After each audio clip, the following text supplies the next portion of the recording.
اللہ کے نبی صلی اللہ علیہ وسلم نے فرمایا کہ دو چیزیں کبھی ریفیوز نہیں کی جاتی. اثنتان ما تردان. Two things are never refused. الدعاء in the ندا.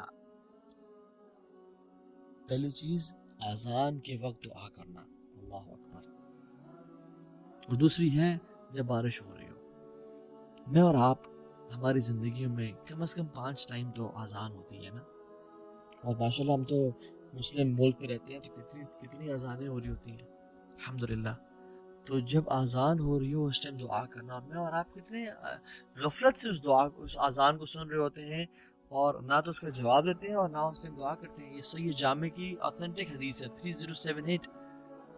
میں اور آپ ہم کیوں دعا نہیں کرتے اس ٹائم؟ اللہ کی فرمایا اثنتان ما تردان. دو دعائیں ایسی جو رد نہیں کی جاتی. ایک اذان کے ٹائم پہ فرمایا اذان کے ٹائم پہ جو دعا کی جاتی ہے وہ رد نہیں کی جاتی. اینڈ سبحان اللہ. چلے فجر میں اگر کوئی انسان سو رہا ہے اذان کے ٹائم پہ اور وہ جنتوں کے بڑے درجات نہیں لینا چاہتا تو کم از کم ظہر عصر مغرب اور عشاء کی تو اذان ہو ان کے اس کے جاگتے ہوئے ہو رہی ہوتی ہے. تو اس کو چاہیے کہ اس اذان کو غور سے سنے اور اس ٹائم دعا کرے اللہ تعالیٰ سے. ہاں اذان کا جواب بھی دے اور اس کے بعد جو دعا پڑھنا مسنون ہے اللہم رب ہذہ دعوت التامہ وہ بھی پڑھے. لیکن اذان کے ٹائم دعا لازمی کریں. We shouldn't miss this opportunity. And how negligent are we? گھر میں بیٹھے ہیں اذان ساتھ مسجد ہو رہی ہے اذان کی آواز آ رہی ہے and we never make dua and then we are in need of all the du'as and then we say کہ اللہ دعائیں قبول کر. But we miss these beautiful opportunities. یہ ڈیلی روٹینز ہیں جو ہمیں اختیار کرنی ہے اپنی زندگیوں میں. یہ گولڈن ٹپس ہیں. اور اس کے بعد سبحان اللہ رسول اللہ صلی اللہ علیہ وسلم فرمایا کہ اس کے بعد اگر یعنی وہ جو تم نے اگر مس چلو کر ہی دی ہے الدعاء لا يرد بین الاذان والاقامہ. وہ دعا جو اذان اور اقامت کے بیچ میں کی جاتی ہے وہ رد نہیں کی جاتی. وہ رد کی ہی نہیں جاتی. رسول اللہ صلی اللہ علیہ وسلم سچے فرما رہے ہیں. قالو صحابہ نے پوچھا یا رسول اللہ فماذا نقول یا رسول اللہ صلی اللہ علیہ وسلم. یا رسول اللہ پھر کیا کریں کیا مانگیں؟ آپ نے فرمایا صلی اللہ علیہ عافیہ فی الدنیا والآخرہ. اللہ سبحانہ تعالیٰ سے عافیت کا سوال کرو دنیا میں بھی اور آخرت میں بھی. یہ ترمذی کی 3594 نمبر حدیث ہے. تو عافیت کا سوال کرو. اور بھی دعائیں کی جا سکتی ہیں. میں اور آپ اذان کے بعد چلنگ کر رہے ہیں موبائل پہ بیٹھے ہیں یوز کر رہے ہیں موبائل کو آرام سے اٹھے لیٹ وضو کیا اور تکبیر اللہ کو مس کر کے پہنچے نماز میں لا الہ الا اللہ. جو شخص مسجد میں جاتا ہے اس کو چاہیے کہ مسجد میں جلدی جا دعائیں کرے. جو خاتون گھر میں بیٹھی ہے وہ اذان کے ٹائم پہ بھی اور اذان کے بعد جب تک جماعت نہیں ہو رہی دعائیں کرتی رہے. یہ دعاؤں کی قبولیت کے اوقات ہے اور ہم کتنے آسانی سے ان کو ضائع کر دیتے ہیں. And we are missing out on such a big opportunity. La ilaha illallah. So go masjid early. اور sisters کے لیے make dua in the house.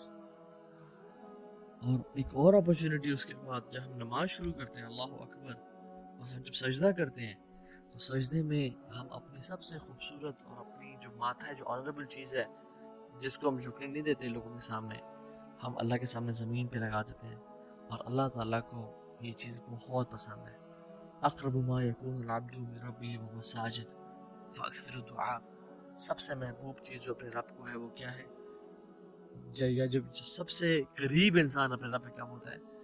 جب وہ سجدے کی حالت میں ہوتا ہے. تو اللہ کی فرمایا فاکثر الدعاء. کثرت سے دعا کرو. اور ہم 3 دفعہ 5 دفعہ 7 دفعہ 8 دفعہ 10 دفعہ ایون اور جتنے دفعہ پڑھے لیکن بس سبحان ربی الاعلیٰ پڑھ کے اٹھ جاتے ہیں.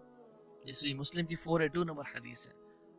ہمیں چاہیے کہ ہم کثرت سے دعائیں کریں چاہے وہ قرآنک دعائیں ہیں یا وہ احادیث میں آتی ہیں. قرآن پڑھنے سے منع کیا گیا لیکن قرآنک دعائیں ہم کر سکتے ہیں. شیخ السمین رحمہ اللہ کا فتویٰ ہے. تو دعا کر یا مقلب القلوب ثبت قلبی علی دینے کی.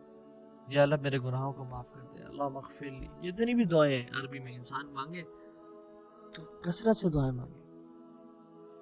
اور ایک اور حدیث ابو امامہ بالی نے رضی اللہ تعالیٰ عنہ رسول اللہ پوچھا رسول اللہ صلی اللہ علیہ وسلم